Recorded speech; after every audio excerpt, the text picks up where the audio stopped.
एक एक संतान का हत्यारा, क्रूरता की हद कर दी। वसुदेव जी की सब बाकी पत्नियां जो देव की मां के अलावा थी सब जा चुकी थी। एक मथुरा में कौन बची जो कभी छोड़ के नहीं गई उस स्थान को? वो थी रोहिणी जी। रोहिणी जी हस्तिनापुर वालों की बेटी है। कंस का सीधा साहस नहीं था कि वो सीधे हस्तिनापुर वालों से लड़ ले, क्योंकि वहां पे दिग्दिगंत को डरा देने वाले भीषण पराक्रमी भीष्म महाराज हस्तिनापुर में रहा करते थे। और कंस क्या करता था? बलवानों से दोस्ती कर लेता था। उसे लगता था कि इच्छा मृत्यु वाला भीष्म किसी के काबू में नहीं आएगा, इसलिए रोहिणी जी की तरफ किसी ने आंख उठा के नहीं देखा। राज कुल की एक कन्या रोहिणी जी बड़े सरल स्वभाव की थी, पर शासन चलाना, एक जो नेत्री होती है, अपनी बात रखना, बात भी ऐसे रखना कि कोई मान ही ले, बड़ा उनका स्वभाव इतना सुंदर, आप दूसरों को मान देने का, बड़ी सरला। ये कौन रोहिणी जी? ये दाऊ जी की मैया। योग माया ने संकर्षण करके कैसे और सातवें गर्भ को पहुंचा दिया रोहिणी मैया के उदर में, तो बड़ा भय हुआ। देवकी जी ने, वसुदेव जी ने संदेशा भिजवाया, आप कैसे ये चले जाओ ये स्थान छोड़ के, कंस की कुदृष्टि आप पे न पड़े, वसुदेव जी की कोई एक संतान तो बच जाए। और रोहिणी जी को लगा आज मुझे मथुरा छोड़ के जाना चाहिए, पर मैं कहां जाऊं जहां से मुझे समाचार मिलता रहे मेरे स्वामी का कि वो सकुशल है। कहां? उन्हें आया कि नंद ब्रज में पर्जन्य जी के यहाँ पे उनके पुत्र नंद जी, इनके भाई लगे रिश्ते में, वहां मैं जाऊंगी, सुरक्षित रहूंगी। तो रोहिणी मैया श्वेत घोड़े पे बैठ के पुरुषों का वेश बना के पगड़ी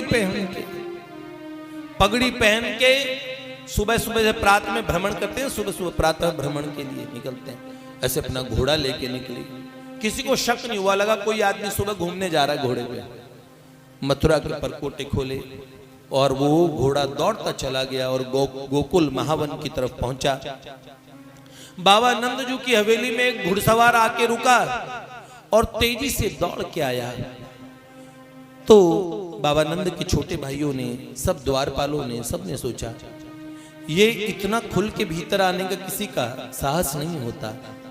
अंदर प्रवेश करते ही जाके जशोदा माँ के गले से लिपट गए। उन्हें लगा कि जशोदा जी के परिवार से कोई दूर का रिश्तेदार भाई आया, लेकिन जैसे ही देखा उन्होंने अपनी पगड़ी खोली तो बड़े केश और पुरुषों का वो वेश देख के रोहिणी मैया ने बोला, जशोदा मैं तुम्हारी शरण हूं।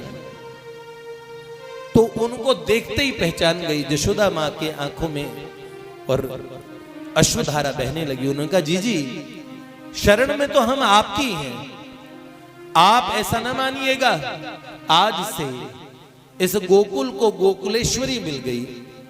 हम देखा नंद बाबा ने ये रोहिणी जी है।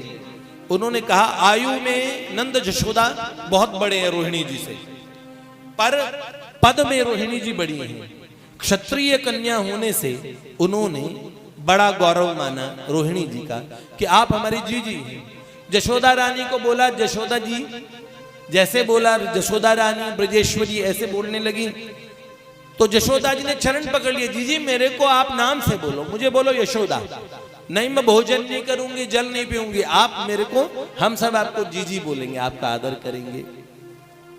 और उसी दिन आते ही रोहिणी मैया ने जैसे ही वस्त्र बदले, आते ही जशोदा रानी ने सारी चाबियां दे दी, संभला दिया कि अब से आपको शासन करने का अच्छा अनुभव है, अब हम आपका आदेश मानेंगे।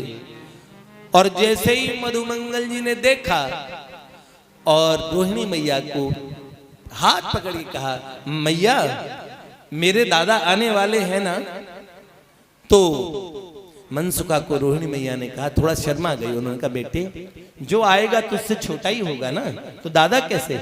उन्हें बोला, जो आएगा वो हम सब सखाओं का दादा होगा, एक कान में कुंडल पहनेगा, मेरा सखा, मेरे दादा, ये यहाँ ये मेरे दादा की माँ और ये मेरे सखा की माँ। मधुमंगल की बातों से सबको बड़ा संतोष मिलता था। और बड़ी प्रसन्नता की बात है, एक दिन जब रोहिणी मैया और अब धीरे धीरे उन्होंने ब्रज का स्नेह देखा, ब्रज के लोगों में कितना प्रेम है। यहाँ एक बूढ़ी डोकरी है, उनका नाम है मुखरा धाय। वो बड़ा शासन चलाती है क्योंकि उन्हें बिल्कुल नॉलेज है क्या करना चाहिए। रोहिणी मैया सब पे शासन चलाती, पर रोहिणी मैया को कहती है सुनो, अब मैं जो बोलती हूँ वैसे करो। बैठो रानी जी, आप उठोगी नहीं, आप बैठी रहोगी, अब विश्राम करोगी। रोहिणी मैया को इतना आनंद महसूस होता है कि इतना आनंद उन्हें लगता है एकदम हल्का सा कुछ। कभी कभार उन्हें लगता है कि बड़े बड़े देवता आके उन्हें प्रणाम करते हैं। कभी उन्हें शिव जी दिखते हैं, कभी उन्हें गणेश जी दिखते हैं, कभी ब्रह्मा जी दिखते हैं। और इस तरीके से रोहिणी मैया को लगा मुझे कोई श्रम है ही नहीं। और भादों की शुक्ल थी, कौन किनका प्रागट्य हुआ?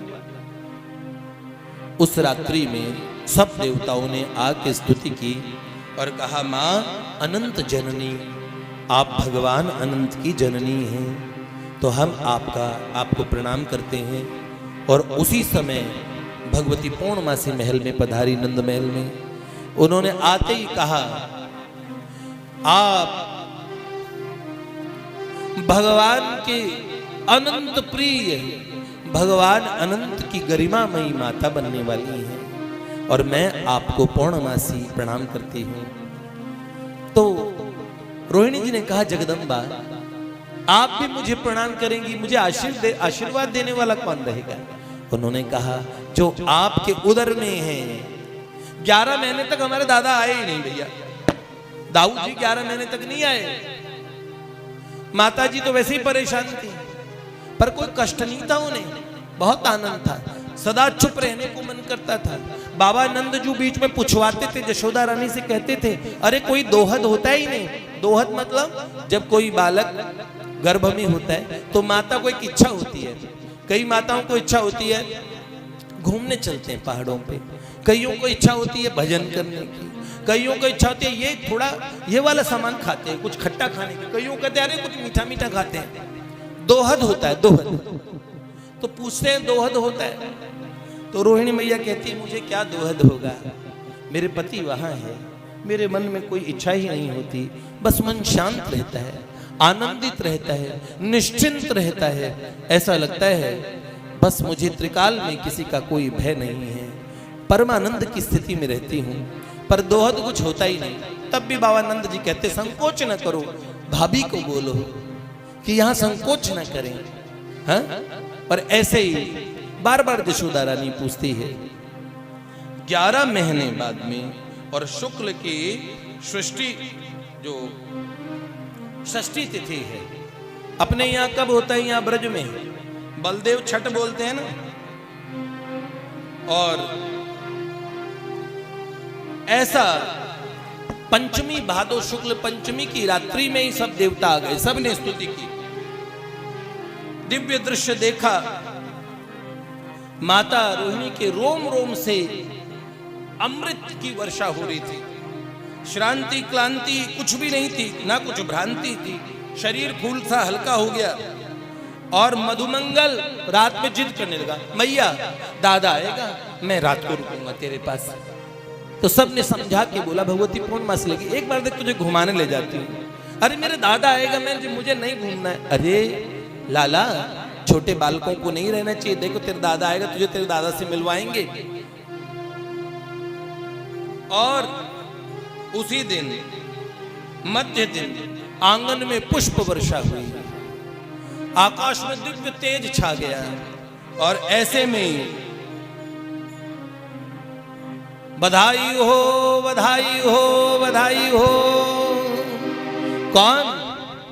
श्री रोहिणी नंदन लाल की जय, दाऊ भैया की जय, बलभद्र भैया की जय। ओह सब सखान के दादा महर्षि शांडिल्य दौड़े आए। भैया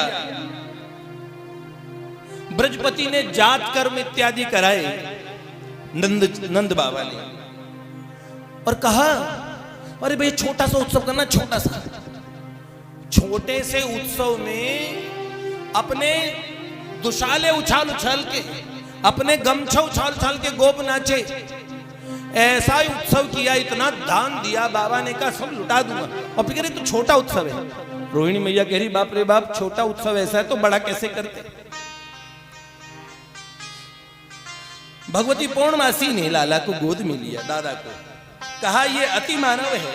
बुधवार को मध्याह्न तुला लग्न स्वाति नक्षत्र के द्वितीय चरण में हुआ है और नित्य योगेश्वरेश्वर सर्वगुरु और ये सर्व सद्गुणेक धाम है, सब गुणों का धाम ये बालक, सबका गुरु।